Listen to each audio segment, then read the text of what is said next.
स्वागत करते बुलेटिनमध्ये। सुरुवातीलाच बातमी पुण्याच्या मनसरमध्ये मशिदीखाली भुयार सापडल्यानं वाद पेटला। हिंदुत्ववादी संघटना आणि मुस्लिम संघटनांनी वेगवेगळे दावे केल्यानं वाद निर्माण होण्याची चिन्ह आहेत।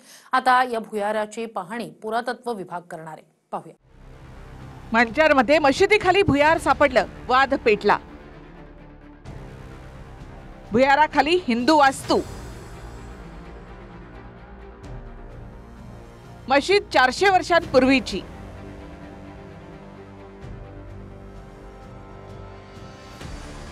पुण्याच्या आंबेगाव तालुक्यातील मंचर शहरामध्ये मोठा वाद उभा ठाकलाय। चावडी चौकामधील मशिदीचं बांधकाम सुरू असताना भिंत कोसळली आणि त्यातून भुयारासह मंदिर सदृश्य बांधकाम दिसल्यामुळे वातावरण तापलं। या घटनेची बातमी वाऱ्यासारखी पसरल्यानंतर हिंदुत्ववादी संघटना आणि मुस्लिम संघटना यांनी वेगवेगळे दावे केल्यानं वाद पेटला। वादानंतर पोलिसांचा मोठा बंदोबस्त मशीद आणि भुयार याजवळ तैनात करण्यात आला। या भुयाराची आता पुरातत्व विभाग पाहणी करणार आहे। दरम्यान काही मुस्लिम बांधवांकडून आम्ही पुरातत्व विभागासमोर बाजू मांडू असं सांगण्यात येत आहे। ही जी दर्गा आहे ही दर्गा कमीत कमी 400 वर्षापूर्वीची दर्गा आहे आणि त्याचे सर्व पुरावे आमच्याकडे आहेत। फक्त आम्ही काय बोलतो, आमची काय बाजू आहे ती आम्ही प्रशासनासमोर मांडू। आता शेवटी हा भारत राज्य आहे, प्रत्येकाला बोलायचं स्वातंत्र्य आहे। दुसरीकडे हिंदू संघटनांनी या भुयाराचा तपास करून सत्य समोर आणण्याची मागणी केली। ते काम करत असताना काही भाग ढासळला, तर ते भाग खाली आल्यानंतर तिथं काही हिंदूंचे बांधकामाचे अवशेष दिसतात, म्हणजे सापडून आले।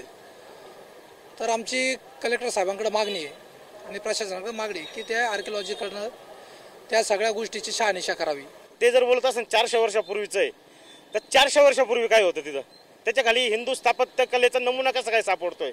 मंदिराचा जो आकार सापडलाय त्यामुळे गावामध्ये चर्चा अशी झाली आहे का मंदिरात आहे ती। त्यामुळे आम्ही हिंदुत्ववादी संघटनांनी मागणी केलेली आहे का त्याचं ASI सर्वेक्षण व्हावं आणि जो निर्णय येईल तो आमच्या सर्व हिंदू समाजाला मान्य असेल। दर्ग्याच्या दुरुस्तीचं काम आहे हे मंचर नगरपंचायतच्या वतीनं सुरू होतं। मंचर नगरपंचायतच्या वतीनं त्याच्यामध्ये काही निधी या कामावर आपण मंजूर केलेला आहे, परंतु दरम्यानच्या कालखंडामध्ये या आता सर्व बाबी निघाल्यानंतर त्याची खातरजमा केल्यानंतर आपण पुढची ती योग्य ती कारवाई त्याच्यामध्ये करणार आहोत। काल दुपारी 2 ते 2:30 वाजता ही घटना घडली।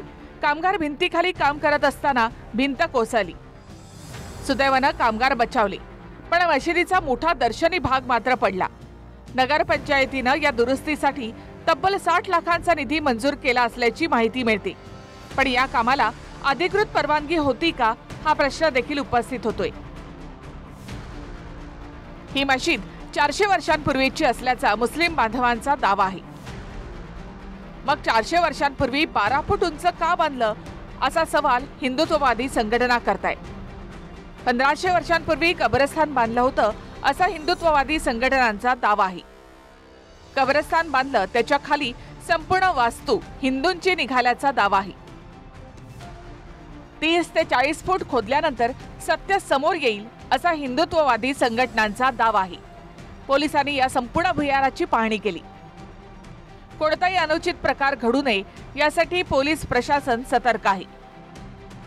पोलीस प्रशासनाने हिंदू आणि मुस्लिम समाजामधील प्रमुख नेत्यांची बैठक घेऊन सलोखा राखण्याचं आवाहन केलं।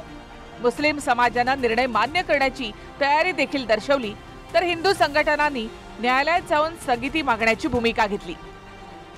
जे आवश्यक बंदोबस्त आहे, मुख्यालयाकडून जो आवश्यक बंदोबस्त आहे तो देण्यात आलेला आहे। अधिकारी देण्यात आलेले आहेत। आम्ही स्वतः आज सर्व प्रांत अधिकारी, तहसीलदार आणि नगरपालिकेचे शिवसाहेब आम्ही सर्वांनी त्या ठिकाणची पाहणी केलेली आहे। दोन्ही समाजातील लोकांनी मान्य केलेलं आहे की आम्ही शांतता राखणार आहोत। गावामध्ये कुठलेही शांततेला गालबोट होईल अशा प्रकारचं कुणीही कृत्य करणार नाही।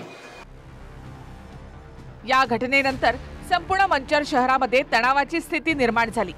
रात्रीपासून मोठा पोलीस बंदोबस्त इथे तैनात करण्यात आलाय। प्रांताधिकारी आणि वरिष्ठ अधिकारी यांनी घटनास्थळाची पाहणी केली। दरम्यान प्रशासनाने स्पष्ट केलं की न्यायालयीन आदेश येईपर्यंत इथे कुठलंही पुढचं बांधकाम होऊ दिलं जाणार नाही। सुनील थिगळे, TV9 मराठी, मंचर, पुणे।